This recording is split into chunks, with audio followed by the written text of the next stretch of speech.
A day in my life as a high school student. Ito nga po yung outfit po namin ng kapatid ko bago po kami mag-walking. Isang linggo nga po pala kaming walang pasok dahil sem break nga po. At sakto naman po at wala po kaming masyadong gawain sa school, kaya isinama po kami ni mama sa walking po nila. Ang ibig sabihin ko po dun sa salitang nila ay si Mamu, Ate Susan at Mama. Sila pong tatlong madalas na magkakasama pag nagwo-walking po. Minsan po ay sumasama po kaming dalawa ni Yael pag wala pong pasok. Habang nagwo-walking nga po kami nila Mama, ay may nakita po kaming dalawang malaking baka. Medyo madamo po kasi dito sa gilid po ng bahay na ito. Kaya po siguro ay dito po muna tumambay at kumain ng damo yung mga baka. Mag-ina nga po ata yung dalawang baka. Kasi po yung isa ay maliit po kaso po dun sa isang baka. Ang cameraman ko nga po dito sa part po na ito ay yung kapatid ko po na si Yael.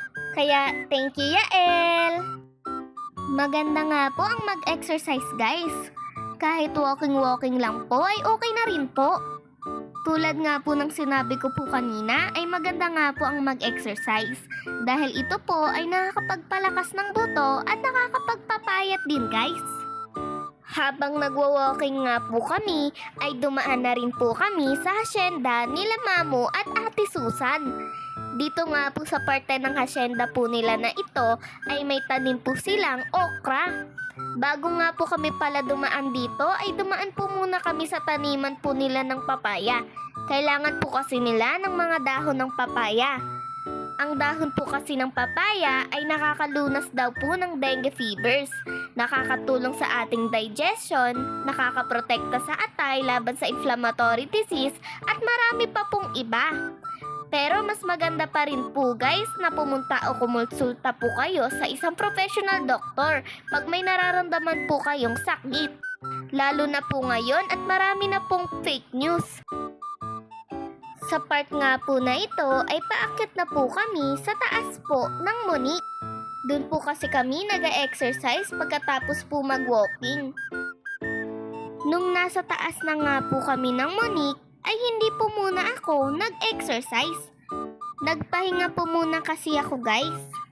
Habang nag-exercise po si Mama at ako naman po ay nagpapahinga, si Yael naman po ay nagpapaaraw. Tignan nyo nga po itong exercise ni Mamu at Mama guys.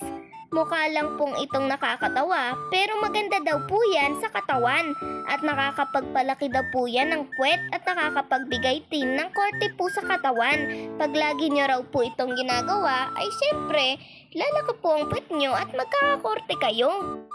Pagkatapos po namin mag-stretching at exercise ay umikot lang po kami dito sa may clubhouse. At may nagbabasketball nga po dito sa court. At iyan naman pong may bandilang pula ay ang swimming pool po dito sa itaas ng Monique. Ang ganda nga po talaga ng view dito. Kitang-kita po ang mga kabahayan, bundok at palayan. Bago nga po pala kami umuwi ay dumaan po muna kami sa puno po ng avocado nila Mamu at Ate Susan para din po kumuha ng mga dahon ng avocado. Namitas na rin po pala sila ng tanim nilang mga sili at pati na rin po dahon ng sambong. Kailangan na daw po kasi i-harvest yung mga sili at marami na daw pong hinog. Pag hindi daw po kasi ma-harvest ay baka masayang lang daw po. Ayaw din po naman kunin ng mga caretaker ng hasyenda nila Mamu at Ate Susan ang mga sili kaya kinuha na lang po nila. Napadaan na rin po pala kami sa isa pa pong taniman ng papaya nila Mamu at Ate Susan. Sa tabi nga po pala nito ay may tanim po silang puno ng guyabano. At dito nga po ay kumuha na po sila ulit ng dahon ng papaya at kumuha na rin po sila ng dahon ng guyabano. Baka po nagtataka kayo guys kung bakit sila kumukuha ng mga dahon-dahon.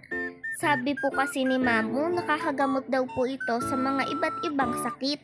Nilalaga lang po nila ng sabay-sabay ang mga dahon ng avocado, sambong at guyabano. Yung dahon naman po ng papaya ay biniblender po nila bago po inumin. Nung pauwi na nga po kami, ay may nadaanan nga po kaming mga kulungan ng kalapati. Ang gaganda nga po nila at ang lalaki rin po. At yun nga lang po guys, see you on my next vlog, Vlogadag!